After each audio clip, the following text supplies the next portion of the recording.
Okay. Thank you, Karen. Good evening. What we want to look at tonight, or at least what I'm intending to look at with you tonight, whether you want to or not, is who was at the manger and when, and the question you've probably never thought of, what was the manger? So we'll try all of those. I wanted to open, as always, with prayer, and there's a new book of occasional services. And one of the things it has is a short service for the blessing of a creche. And what it says is, before the first liturgy of Christmas, or at some other convenient time, a priest or bishop may bless the representation of the Lord's birth in the form of a creche. At their entry into the church for the celebration of the Holy Eucharist, the presider and other ministers may make a procession at the creche. The figure of the Christ child may be carried in the procession and placed in the creche. The following anthem then shall be sung by all. Now I didn't make copies of it, but at the end of it, I will say the Word was made flesh, and your response is, and dwelt among us. Okay. O great mystery and wonderful sacrament, that animals should see the newborn Lord lying in a manger. Blessed is the Virgin whose womb was worthy to bear Christ the Lord. Alleluia. The Word was made flesh. Let us pray. Almighty God, who at the incarnation of your Son has revealed to us the holiness of creation, be pleased to bless and hallow this image of his sacred birth, so that those who gaze upon it may behold this mystery, whereby humanity shares in your very nature, through Christ our Lord. Amen. It's a very nice, and a lot of parishes will do that at the beginning of the first Christmas Eve service, or some places will even do it for every Christmas service. And sometimes, you'll have the child carry the infant or whatever. So it's an interesting way of incorporating that. Now, based on that, who was at the creche? There were animals. It doesn't say what animals. No. According to that short service. No. Jesus was there and Mary was there. Okay, so if that was all we had, we would have animals and Mary and Jesus. Not according to that one. Yeah, it's one of the fascinating things when we have stuff that we know well, we tend to incorporate a whole lot of other stuff into what we hear. There are only two biblical accounts of the Nativity. Mark does not have one. Where does Mark start? With the baptism. And John, to the degree that John has anything that looks like a nativity, it is, in the beginning was the Word. So it is Matthew and Luke. Luke is the one that we read every Christmas. Try to actually listen to what it says, as opposed to what you read into it. This is Luke 2, 5 to 18.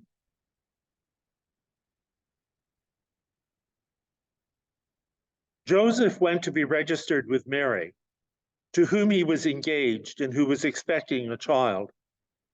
While they were there, the time came for her to deliver her child, and she gave birth to her firstborn son, and wrapped him in bands of cloth, and laid him in a manger, because there was no place for them in the inn. In that region there were shepherds living in the fields, keeping watch over their flock by night. Then an angel of the Lord stood before them, and the glory of the Lord shone around them, and they were terrified. But the angel said to them, "Do not be afraid, for see, I am bringing you good news of great joy for all the people. To you is born this day in the city of David a Savior, who is the Messiah, the Lord. This will be a sign for you. You will find a child wrapped in bands of cloth and lying in a manger." And suddenly there was with the angel a multitude of the heavenly hosts, praising God and saying, "Glory to God in the highest heaven, and on earth peace among those whom he favors." When the angels had left them and gone into heaven, the shepherds said to one another, "Let us go now to Bethlehem and see this thing that has taken place, which the Lord has made known to us." So they went with haste and found Mary and Joseph and the child lying in the manger. When they saw this, they made known what had been told them about this child, and all who heard it were amazed at what the shepherds told them. Okay, based on that, who was at the manger? Well, it says that they found Mary and Joseph and the child. Right, yep. Probably not. The sheep probably were left in the fields. Yeah. That's right. Yeah, you probably aren't going to take your whole flock of sheep into the village. Okay. And notice who else isn't there. Well, the wise men aren't there. And who else isn't there that we tend to? Angels. Because if you read this carefully, it's after the angels have gone back into heaven that the shepherds go. Again, we tend not to hear these very carefully because we've got this kind of image that we have. Yeah, well, no, they do sing too. Yeah. And the angel Said, it may be, let me look.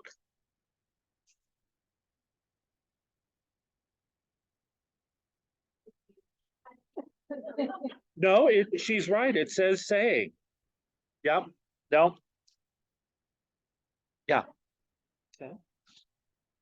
It really, yeah.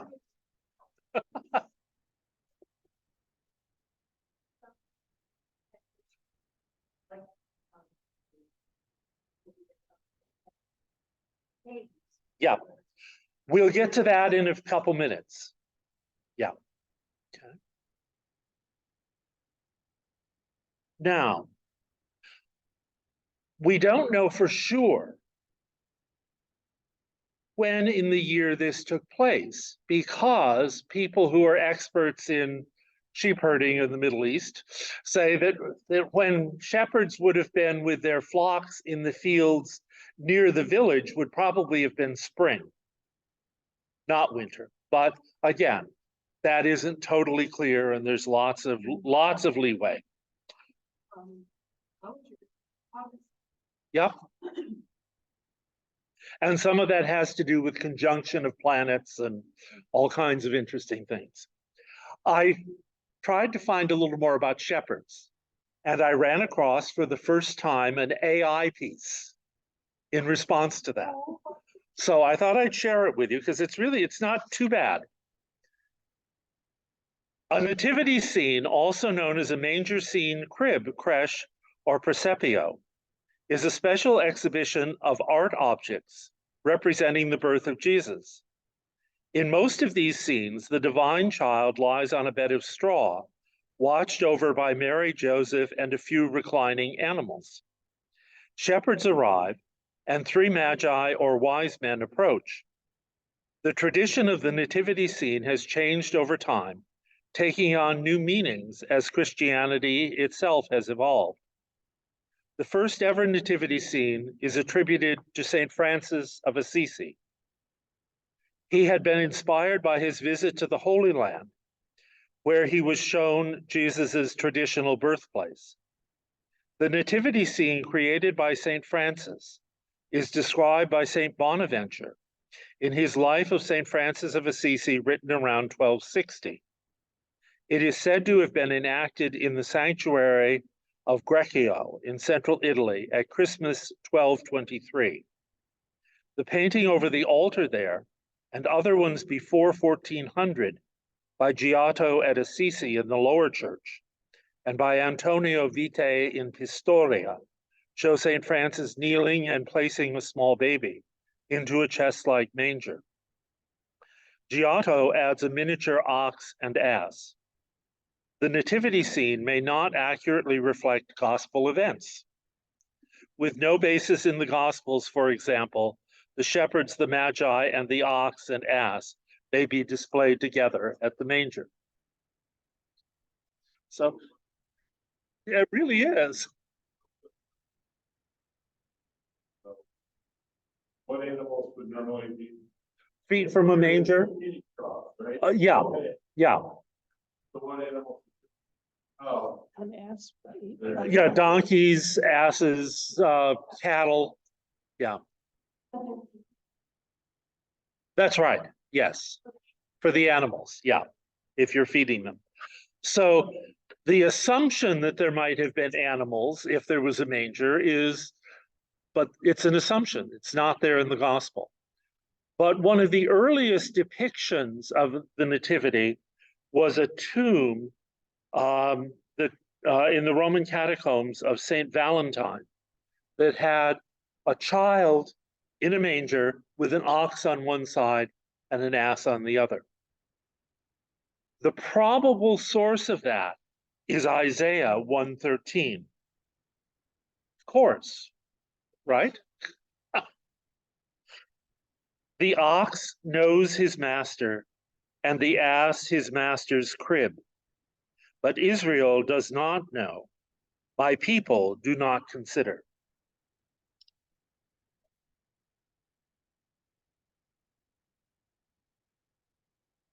Yeah, not that I'm aware of.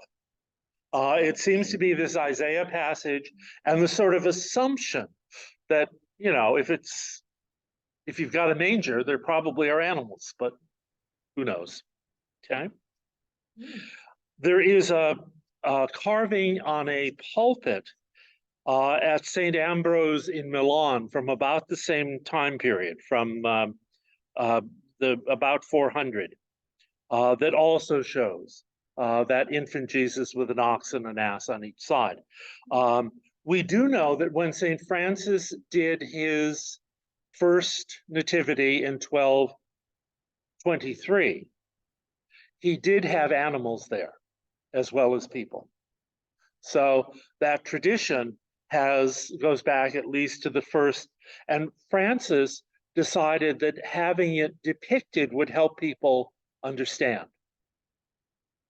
The Franciscans were big on that. It's not long after Francis that it's the Franciscans who popularize Stations of the Cross outside of Jerusalem. Same idea, help people to walk through those events and to experience those events. Francis actually got permission from the Pope to do the nativity scene. It was Honorius III, the same one, and in the same year, that his rule and his order were authorized. So 12, we know the beginning date for that, which is fairly unusual in terms of church stuff, the 1223.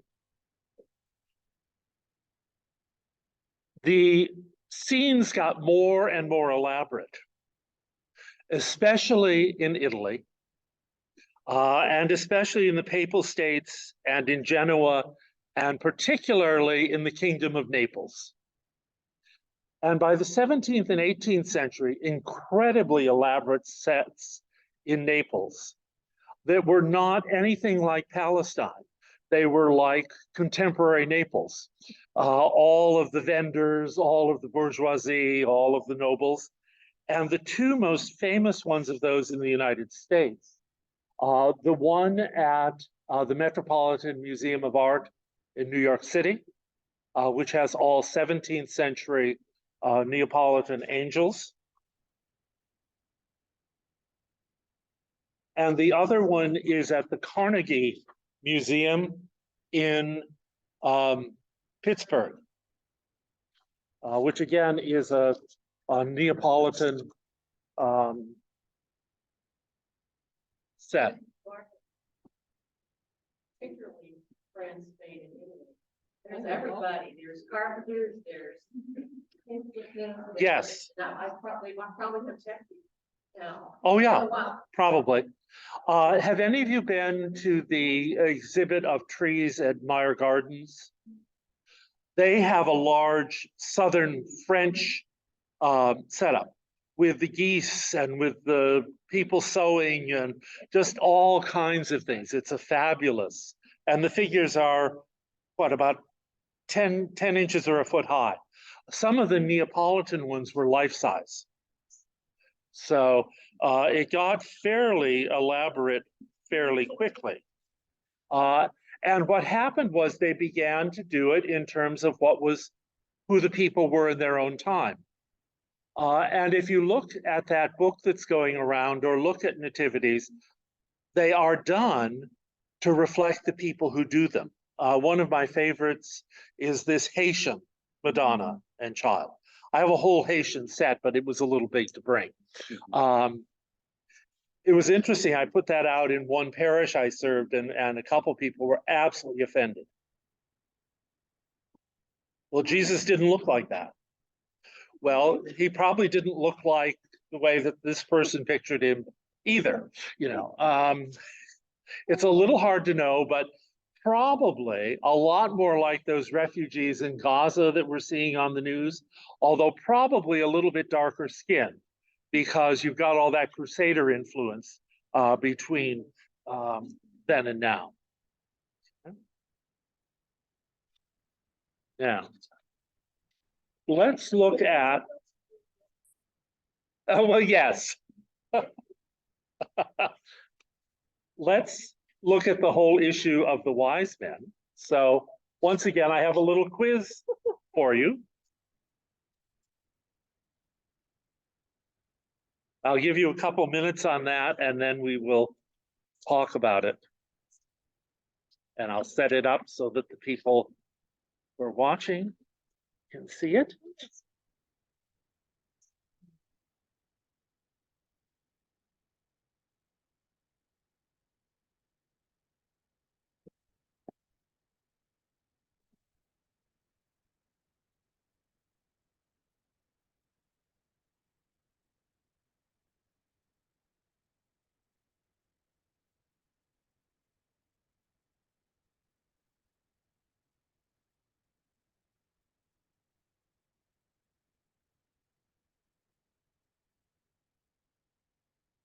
At least this one is only one-sided.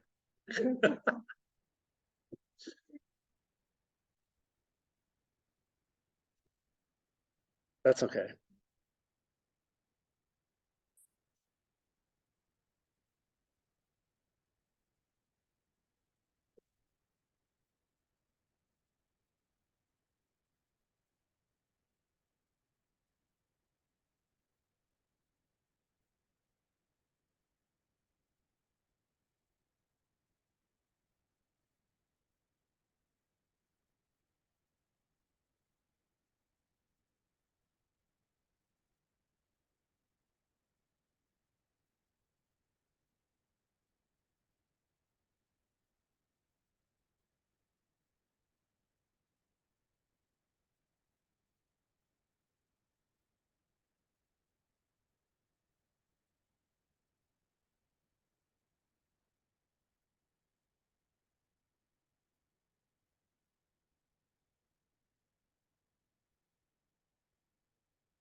What we know about the wise men or the Magi from the Bible is Matthew's account.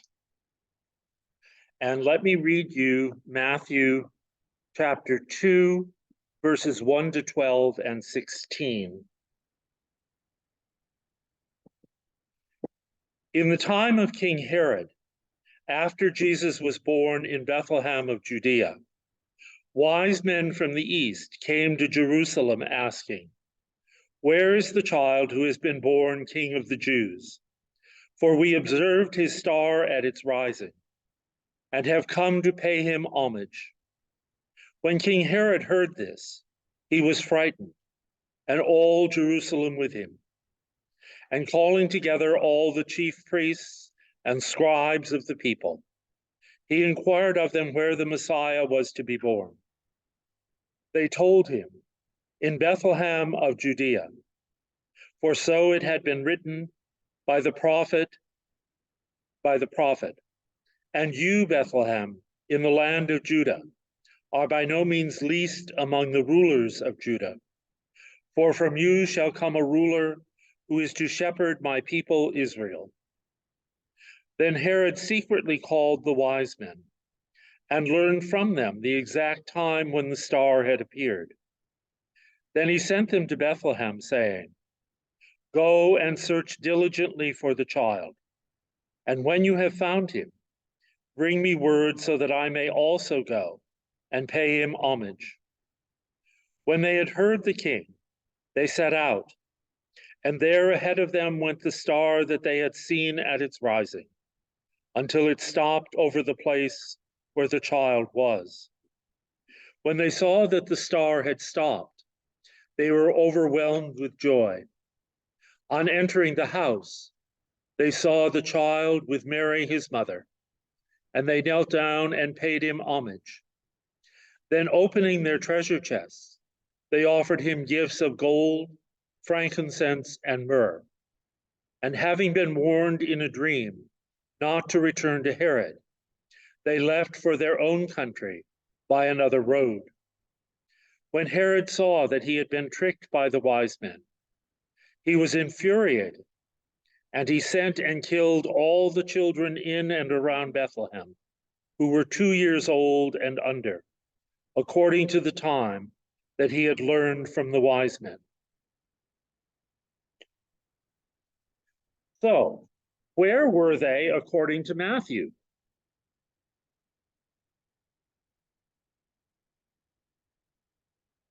When they came to the house, Yeah. okay? When they came to the house. And what else was there?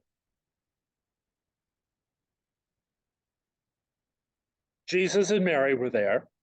Joseph isn't mentioned, although he's mentioned in surrounding verses. The 3 wise men, and what else?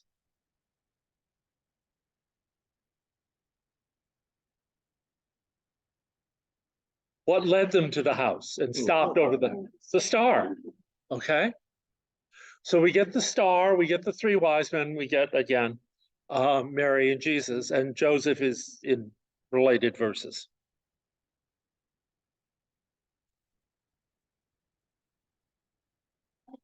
Oh, because obviously, if a king had been born of the Jews, he would be in Jerusalem, the capital. Okay.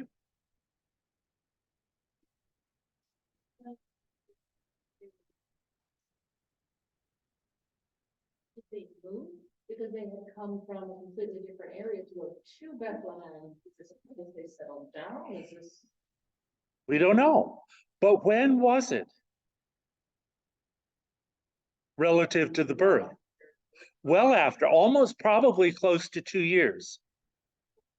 Because Herod has he checks when the star appears, and then he has all the infants 2 years and under killed. So it would suggest that even if he allowed a little bit, they're at least 18 months later. I don't know of any historical evidence for that, no. So.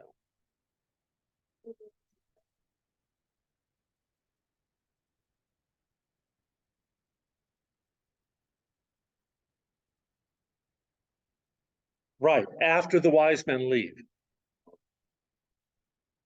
Oh. Oh, I see. So it looks as though the Holy Family stays in Bethlehem for close to 2 years before they flee to Egypt. Now, notice what we do, and certainly those creche scenes that went around, they've got the Magi and the shepherds and the animals and the angels all thrown in for good measure. So we take all of that and kind of put it together in some interesting ways. Let's look at that quiz briefly. What's the other English word that derives from the same root as Magi? Magic. Yeah. Yeah. And Magi are actually mentioned 4 places in the Bible. Jeremiah 3, Jeremiah 39, 3 and 13. Acts 8, 9 to 24. Acts 13, 6 to 11. That's chapter and verses. Yeah. 13, 6 to 11. And then in Matthew, in the 2nd chapter of Matthew. Okay. According to the Bible, what? Luke doesn't mention them at all. Nope. And Matthew, notice, didn't mention the shepherds or the angels. Okay. According to the Bible, how many Magi visited the infant Jesus? It doesn't say. It never says how many. We almost all of us hear it as 3. Well, that's right.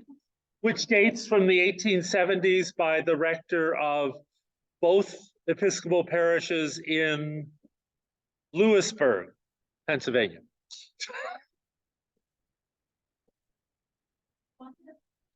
No, we'll get to that in a second.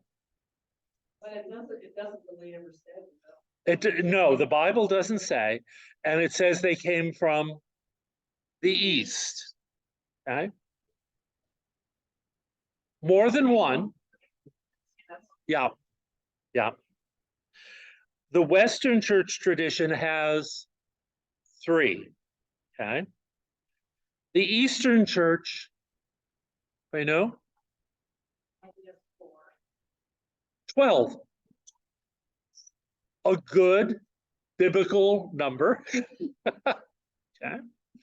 There was a while in medieval Europe that it got up to 15. Because Burgundy knew that they had to have somebody there. And France knew they had to have somebody there. And England knew they had to have somebody there. Yeah. That's right. Mm-hmm. What about Magi? One of the neighbors of astrologers. Yeah. Yeah. Yeah. They were probably Persian, possibly Zoroastrians, which would fit with their being concerned with the skies and the heavens. Zoroastrians. That's the 4th of the people of the book in Islam, along with Muslims, Christians, and Jews. So it's a Persian religion, an ancient Persian religion. Tradition says that their relics are now located. No, not anymore. In the cathedral at Cologne. Okay, yep. They were transferred there from Milan in the 12th century, having been transferred to Milan from Constantinople in the 5th. Sure.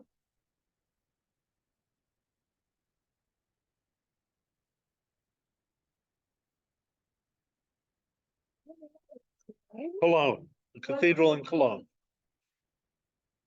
They were transferred to Milan in the 12th century. Oh, yes. Isn't that quite the? Yes. Sure, there's a lot of places that want to come. Oh, yeah. Whole idea of umbrella. Oh, yes. But certainly for medieval Europeans, relics were incredibly important. And so a lot of relics got moved all over the place, especially in response to conquest. So one of the things you do when you conquered somebody is take the relics. So. Who took responsibility for moving the relics to Cologne? Was it a crusader? 12th century, probably the Holy Roman Emperor. Yeah, I'm not positive, but timing wise, that would make some sense. The Bible mentions 3 gifts. What are they and what do they signify? Gold, frankincense, and myrrh.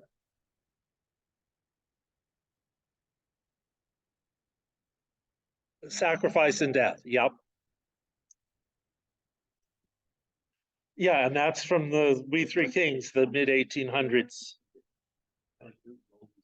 Gold was kingship. Frankincense, divinity. And myrrh, sacrifice and death.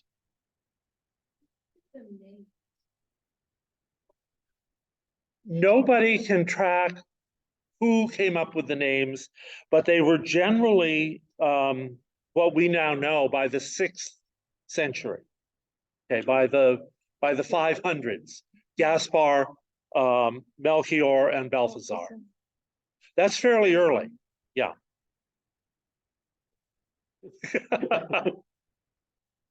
So who was it in 254 that first suggested there were 3 based on the 3 gifts?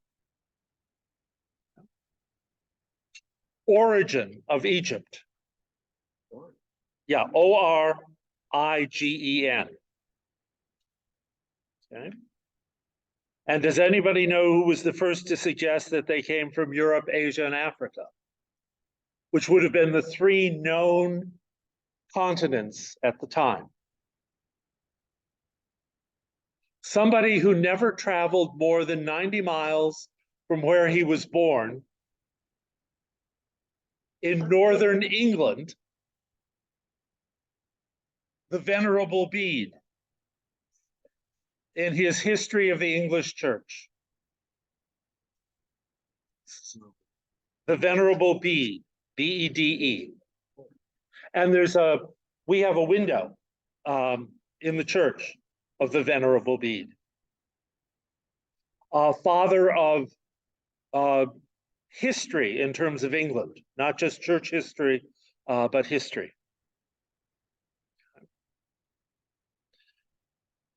Sometimes they were considered to be the descendants of the 3 sons of Noah. Yeah. Again, representing the 3 divisions of humanity. The tradition that they were kings can be traced back to Tertullian, who wrote about 225, and again, a North African. And it's based on Psalm 72.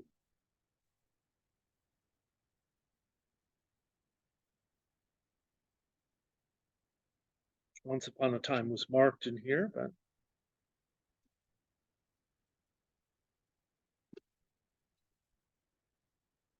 Psalm 72 verses 10 and 11.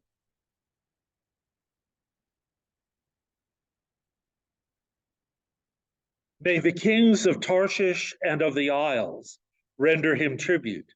May the kings of Sheba and Seba bring gifts. May all kings fall down before him, all nations give him service. And that's the psalm that's read for Epiphany, not surprisingly. Questions on that piece? Again, what you find is, we've got two totally different traditions. We bring them together and then we throw in angels and animals as well. The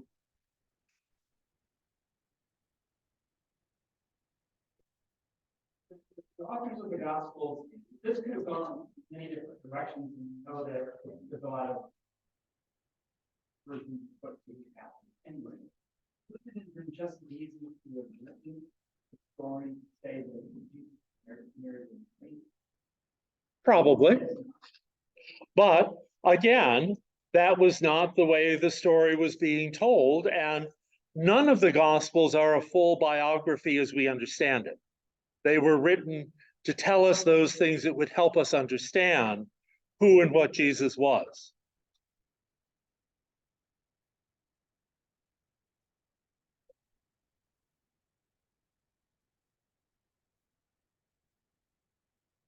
Simply that it was a virgin birth, which means that God was involved. So it's more than just a human.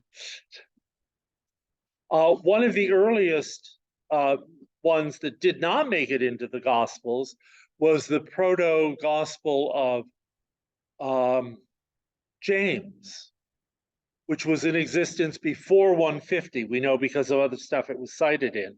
And it mentions that Joseph and his sons accompanied Mary. And unlike the Gospels, this Joseph was smart. Once he got Mary settled, he went and found a midwife, who is somebody else that tends not to show up, but we might hypothesize may well have been there at some point. Now, the other thing that James mentions is that Joseph found Mary, and this goes back to Pat's question. Joseph found Mary a safe place in a cave.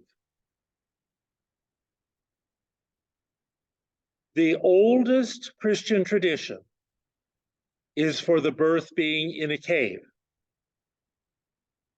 The idea of the sheds comes much later, and probably from Francis and the stuff that follows that. If you go to the Church of the Holy Nativity in Bethlehem, I've got 4 pictures coming around. This is the church as you enter it from Nativity Square. It's Palestinian controlled. It is controlled by the Roman Catholics, the Greek Orthodox, and the Armenian Orthodox, and the Syrian Orthodox and the Egyptian Copts also have some rights in this building. It is one of the oldest surviving Christian churches, and we'll get to why in a minute. The main area of the church is somewhat ornate and is controlled by the Greek Orthodox. Yeah. Now, on each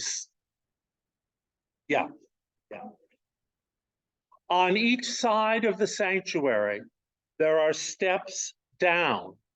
And this shows you the steps down. It shows you the altar.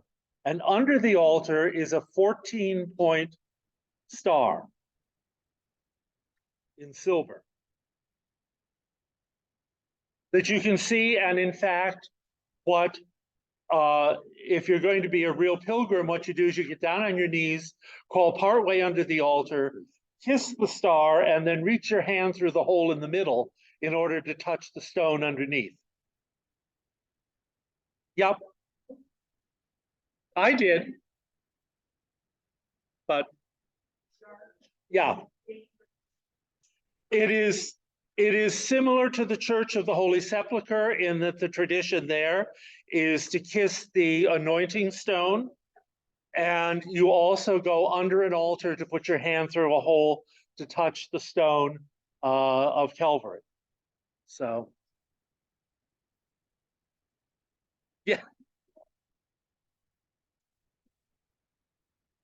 Was of the house of David, that when they got to Bethlehem, they would Yeah.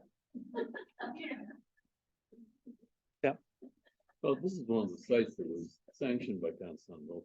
This is one that was sanctioned by Constantine. And there's some earlier evidence about the site. When Origen, that we mentioned before, visited,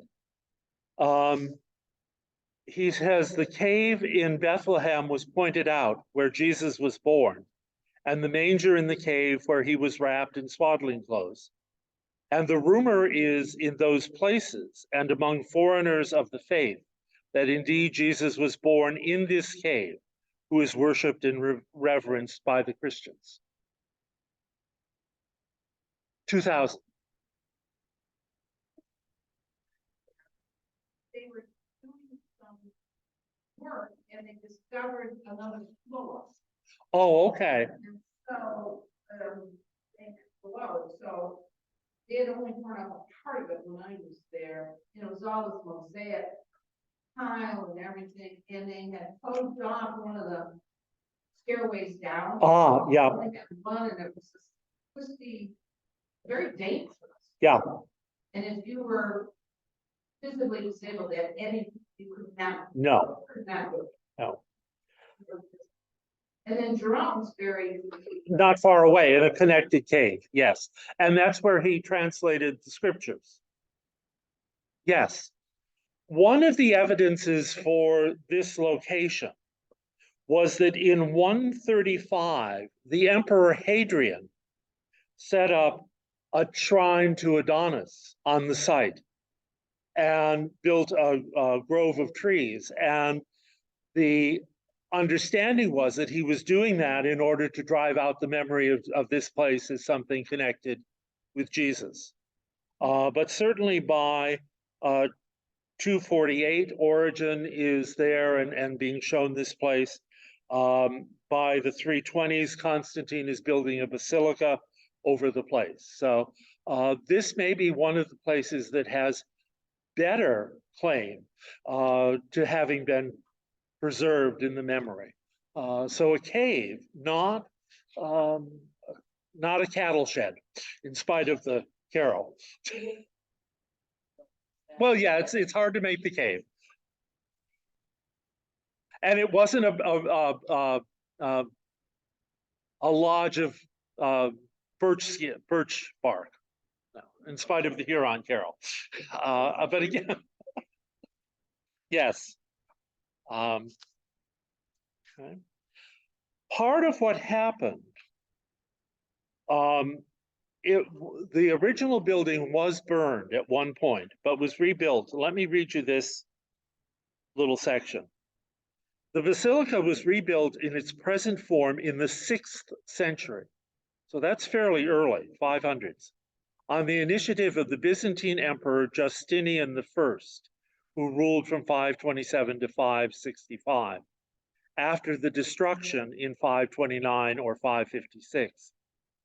It was probably accomplished after the emperor's death, as is indicated by the dating of the wooden elements embedded in the church walls as being between 545 and 665, which was provided by the dendrochronological analysis made during the recent restoration works.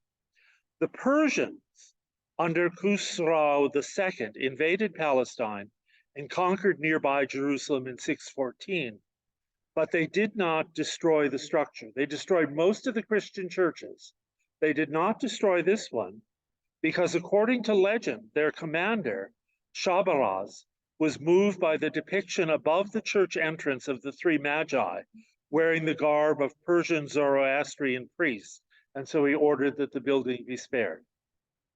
So this is, in fact, one of the oldest churches in the Holy Land. It is in need of restoration, as it has been several times. At various points, there were markets in it, the roof was falling in, so it's gone through a series of things. It was the site for the crowning of most of the Crusader kings of Jerusalem as well. So. Now, if you're interested in nativities and creches, There is actually an association known as the Universalis Federation Praesepistica or something like that. It's undoubtedly Italian. But it's the World Association of Friends of Cribs. And it was founded in 1952. There are 20 national associations. The central office is in Austria. And in the United States and Canada, Friends of the Creche has over 200 members and a major conference every 2 years. Okay. Yes, Friends of the Crib. Yeah, Friends of Cribs, I'm sorry. CRIBS. Cribs. Yep. No, Cribs. What are these, like collectors? Yeah. Yep.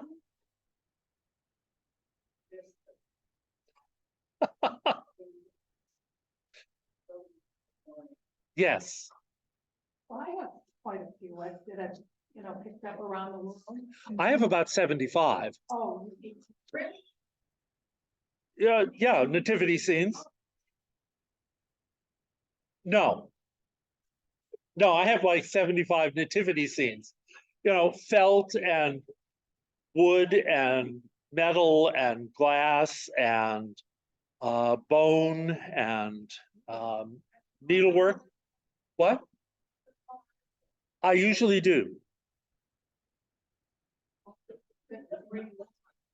Well, a lot of them are small.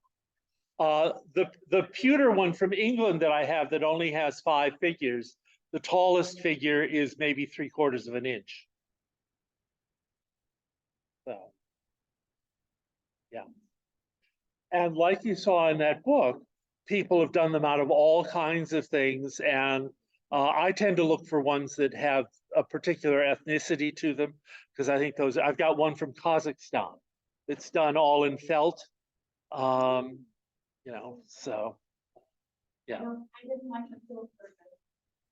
You didn't like the Pillsbury Doughboy? No. I do have one that's Charlie Brown Peanuts. So, yeah, I mean, there's lots of that. Now, there is also some controversy, as you probably know, in the United States and several other countries over public displays.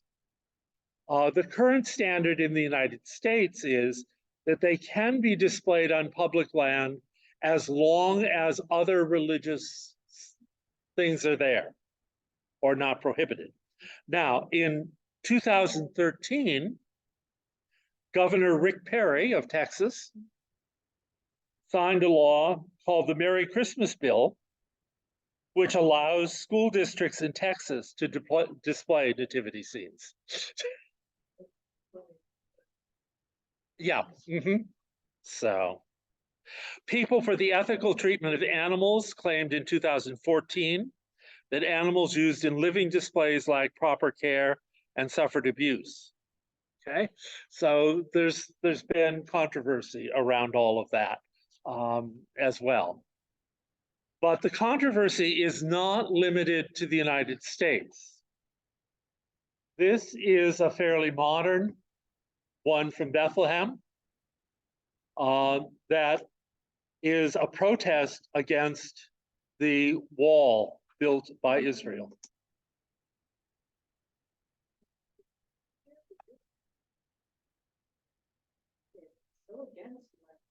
Oh, okay. So on Facebook, there was a photo, I think it was Church of Jerusalem. The nativity scene that, given the bombing in Gaza, was an infant in the middle of a bombed out mess right next to the church. Okay.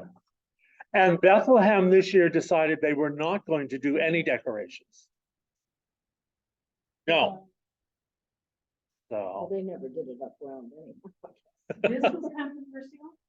yeah, because of there is the Israeli fence keeping the Magi out. Oh, Yep. And those started appearing right after the wall went up. But the Israeli government does not like those.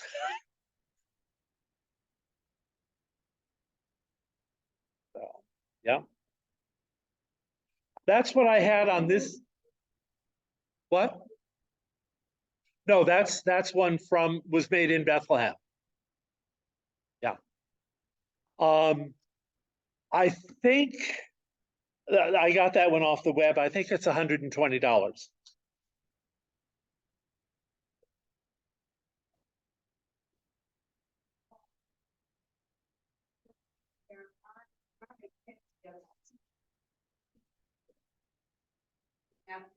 Yep.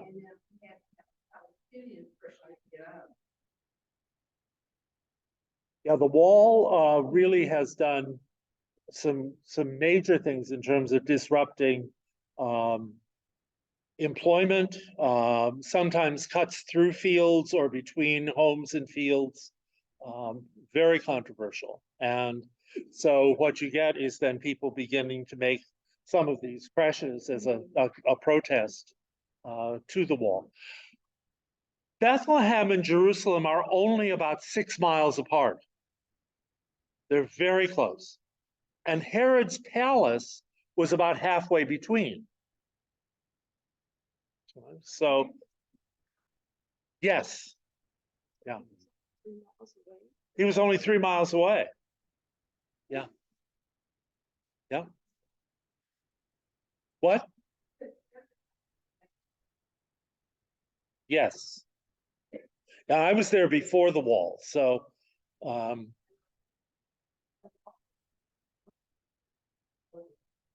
There is a speculation that the Bethlehem was a city that really no longer exists or has been renamed as something else.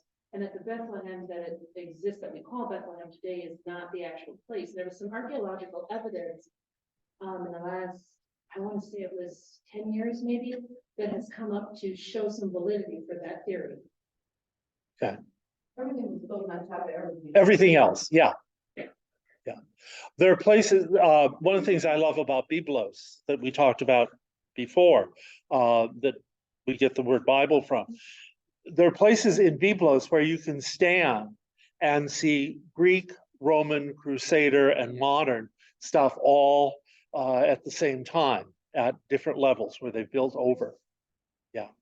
And if you go, for example, to the Christian and Jewish quarter in Cairo,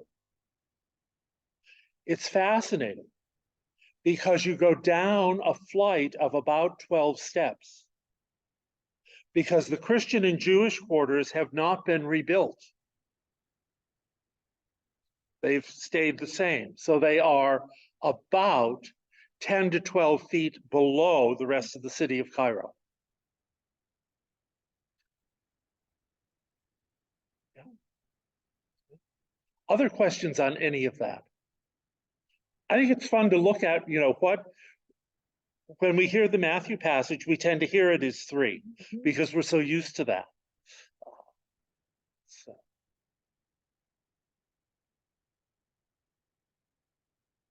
So do like Greek Orthodox people tell the same story or no, do they have Jesus and 3 wise men? No, it's the 12 wise men for the Orthodox. Yeah. They're still hanging out today. Oh, yeah. Yeah. And the 14-point star is because of the 14 generations from Adam to Abraham, Abraham to David, and David to Jesus. You read their genealogies. That's why a 14-point star.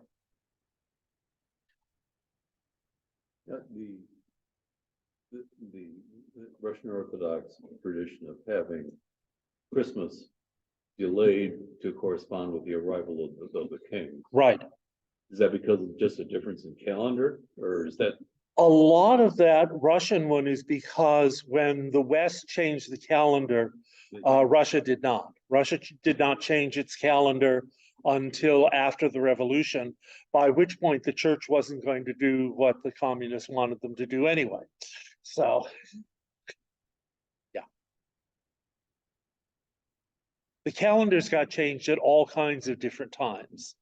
And so like in England, you went to bed on March 24th, 17 something, and you woke up on April 12th, I think it was, the next year. Okay. Because March 25th was at that point when England was starting the new year, the Annunciation. And so when they changed the calendar, you not only changed the year, but you also lost a whole bunch of days in order to get the calendar sort of back in whack. So. What else on any of that? This one was a little shorter, but it's kind of fun stuff to look at.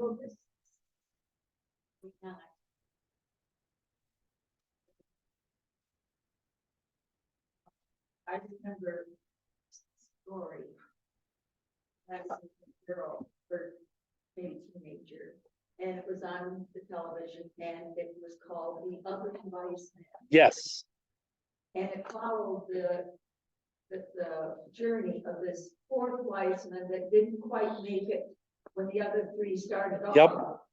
And finally came when Jesus was crucified. Yes. Well, yeah, and in some versions of the story, he's also late to the triumphal entry. He's late to the crucifixion. He's late to the ascension. But he uses, no, it's a story, and part of it is that as he goes through these various journeys of trying to find Jesus, he keeps spending the money and the gifts he's brought to help the poor. So it's a fascinating story. Lynn, you mentioned Little Drummer Boy. That dates from, the song was written, I believe, in 1939 and first recorded by the Trapp family in 1951. Yeah. So, you know, there's a lot of stuff that we take sort of for granted that is in fact fairly new. That's some of what we'll talk about next time, is what are some of the Christmas customs that we take for granted? And would you really like a colonial Christmas or not? And most of us would not be very happy with an American colonial Christmas. What? No, no.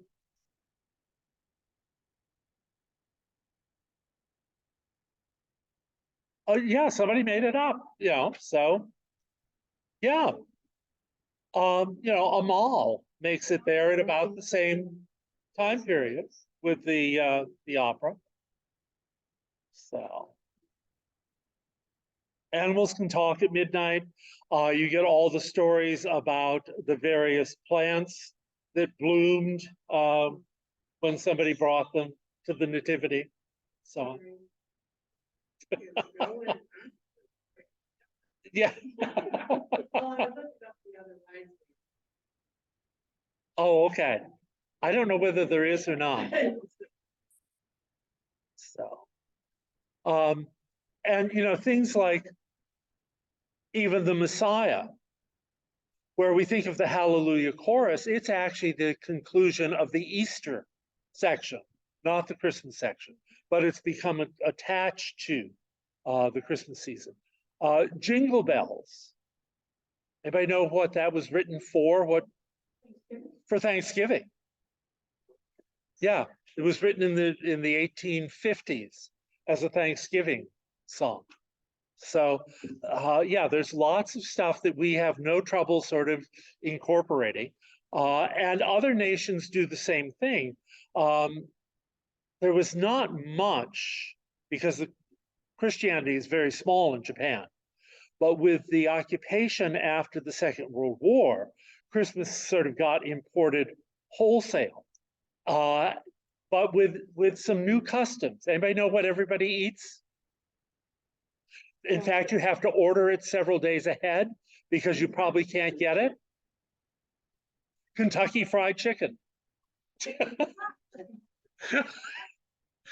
Yeah. So, different countries develop their own particular way. Gift giving, for some places, it's Christmas. For some, it is Epiphany. For some, it is 12th night, which would be the night before Epiphany. For some, it is the Feast of St. Nicholas. So very different in some different places.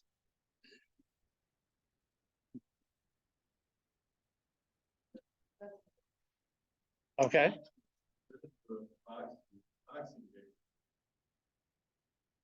That's English, and it comes from the idea that there's all this leftover food that's going to go to waste, and you don't want it to go to waste, so you give it to the servants. In a tiny little box, yeah. That's right, yeah. It's like Mothering Sunday, which is the English equivalent of Mother's Day, is what we usually think of as the fourth Sunday of Lent, because the servants were going to have to work at Easter, so they got a break to go home in mid-Lent.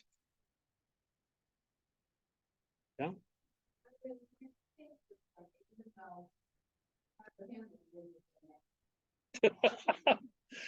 Just anachronistic in terms of, it goes back to an older lectionary style.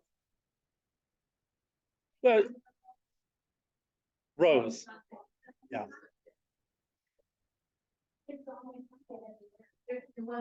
Yeah, but if you were going to do it, my argument would be the fourth Sunday in terms of the lectionary. But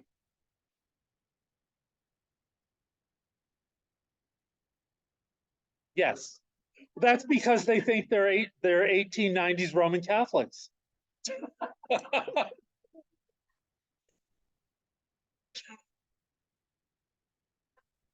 Yeah. And of course, that's part of the wonder, is that all of these customs start somewhere. And we talked about that last time. If you do it once, it's a mistake. If you do it twice, it's the tradition. If you do it 3 times, we've always done it that way. And so some traditions happen simply because that's what had to happen at some point. What? Yeah, and there are traditions that are, in fact, consciously thought up and added. So, but oh yeah, when I was in the parishes that I was in Advent, we would not have a procession. I would ask the entire altar party, including the choir, to be in place before the prelude, and we would sit quietly in anticipation, that sort of Advent waiting and anticipation. Still had the opening hymn, but everybody was already in place. And the fascinating thing was, every parish I did that, people came in sooner and were quieter than was normally the case, because the altar party was there. I did it when I was at Grand Ledge, and the bishop came to visit on 4th Advent. And I explained to him what we were doing, and I said, but it's whatever you want to do. He says, well, I think we should have a procession. I said, fine. And he came back about 5 minutes later. He says, if you've been doing this for 3 weeks, yeah, I guess we can do that. So he came to me after the service and said it had been years since he had been that centered and that grounded for going into a service, because so much often happens in those few minutes before a service for clergy, that to have that as a way, and that was a way for me to help mark for the congregation that this was a different season. We simply did things differently. Yeah.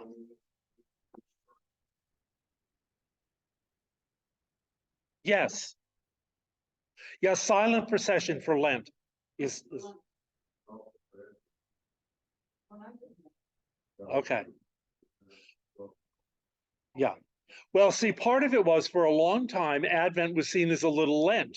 So if you did it in Lent, you probably ought to do it in Advent, kind of thing.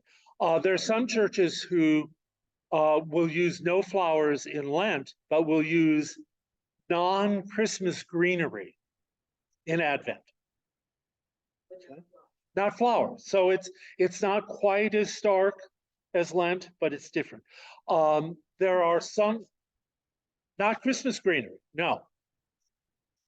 Just, you know, I didn't know, I didn't know. well, no, but it would be there's that huckleberry and box and some of that kind of stuff that the greenery that's used as filler most of the rest of the year can be used as arrangements. And most of those will last 2 weeks, so you only need to replace it once in Advent. That's right. And there are some churches and some people in their homes who on the first Sunday of Advent will set up the stable. And then in the farthest possible corner of the house, put the 3 wise men. And somewhere closer, put Mary and Joseph. And then every day, well, the baby Jesus doesn't show up until Christmas Eve when you come home from the service Christmas Eve. But then every day in Advent, we'll move Mary and Joseph a little bit closer, move the wise men a little bit closer. Mary and Joseph arrive anywhere, depending on the family or the church tradition, anywhere from a week ahead to the 23rd or 24th. The wise men don't arrive until Epiphany. And the baby goes in the creche when people come home from the Christmas Eve service. So again, there are all kinds of traditions in different places for dealing with all of that. Years ago, I don't know if anybody remembers, but they had these large camels that would go down West Sagan Street, and they'd move them. Oh, I don't know if it's the church that did that. What? They were like straw, made out of straw. What's that?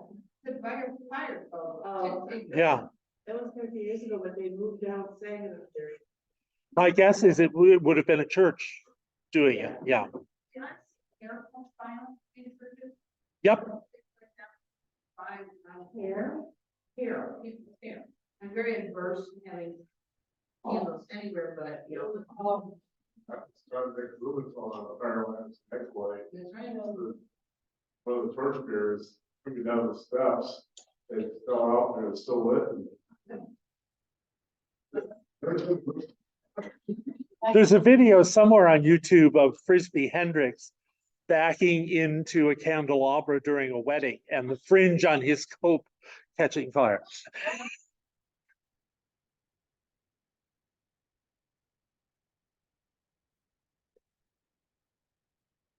Yeah.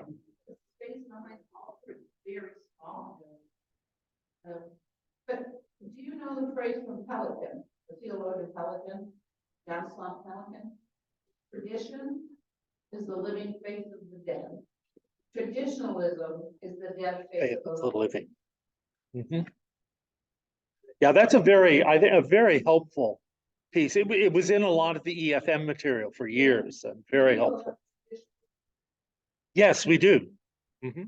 And I would argue that pink on the third Sunday is traditionalistic.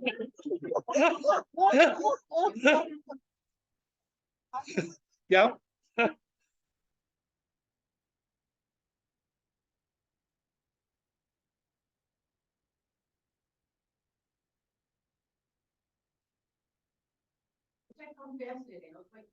Yep. Why? I forgot. A new tradition.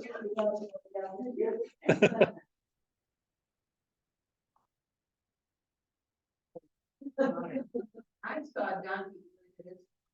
He said, I don't, well, for Palm Sunday, and I won't name the church. They actually reenacted Jesus coming in on a donkey. It just so happened is the narthex, with the entrance to the church was the narthex right there. And then as you kept going straight, you're probably right to the parish hall where they were set up for a breakfast. Guess what that donkey did? What donkeys do? It went right through a beeline and started eating. Yeah. And again, different parishes have different traditions. I ran into one at Trinity Grand Ledge when I was there that I had never seen before for Palm Sunday, which is they would start downstairs and bless the, well, except it isn't really a blessing of the palms in spite of what it says. That prayer is not really a blessing. But would do the liturgy of the palms downstairs, and then partly because of a couple of people who couldn't deal with the interior stairs, we went out around where there was a ramp. And while we went around, one of the ushers would take any of the palms that people had not picked up and strew them down the aisle, so that it was like the palms strewn for the entrance into Jerusalem. And I had never seen that anyplace else. It really was. It was kind of a shock the first time, but it's, again, different traditions develop in different places, and all of them end up with rationale after a while, because somebody who doesn't remember why it was done has to come up with an explanation. Grace Elmira had a new priest, and they, like most places, started the Palm Sunday service in the parish hall. And as the priest comes in at the end of the procession, he realizes the candles aren't there. Now at Grace, this is a major issue because there are 7 hanging candles, and there are 2 7-branch candlesticks, and there are 4 other candles. So lighting the candles is a rather major undertaking. So he quick grabbed 2 acolytes and had them run around and light the candles. So you can be sure his second Palm Sunday, he made sure that those candles were lit before the service started. Parish hall.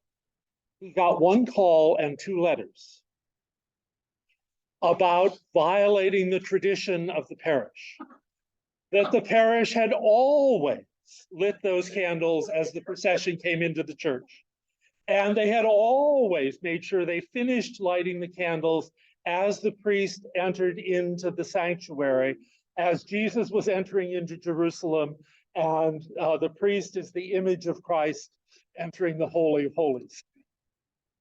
I mean, people can put all kinds of meaning to stuff. Just one time. Yep. The next year it had become, yes.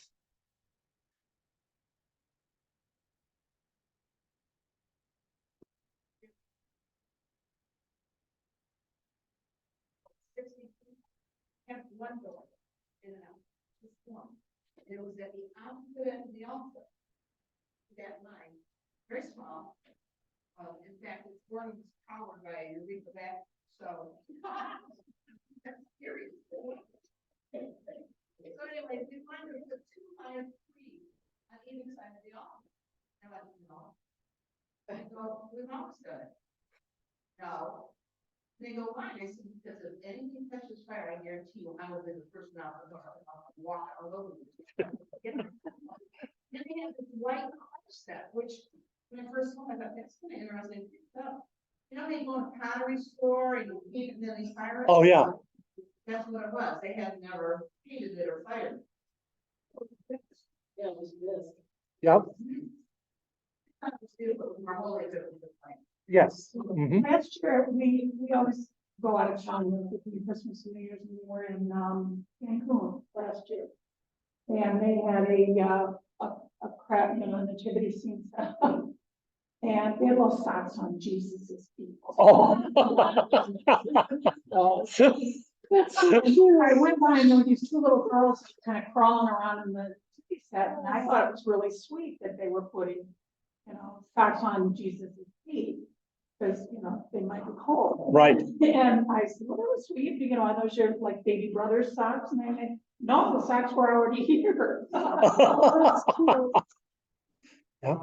My friend's son, when he was young, they put out their creche, and of course Jesus didn't come until, so it was time, she was gonna let him do it a day early, because he was begging and begging and begging and begging.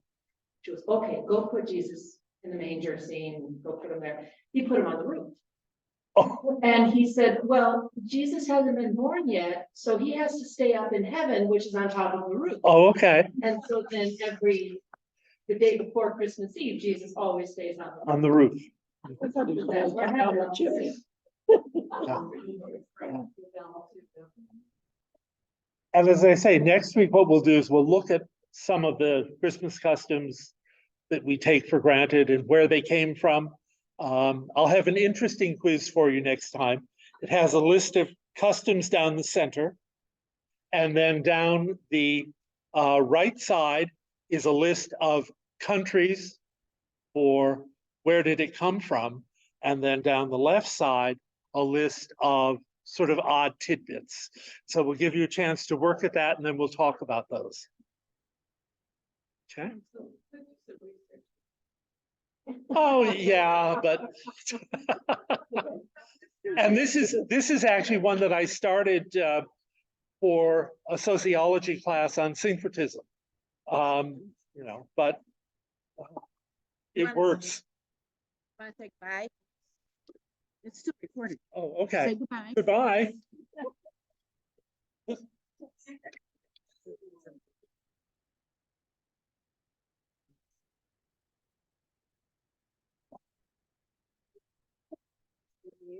Put it in an artifact.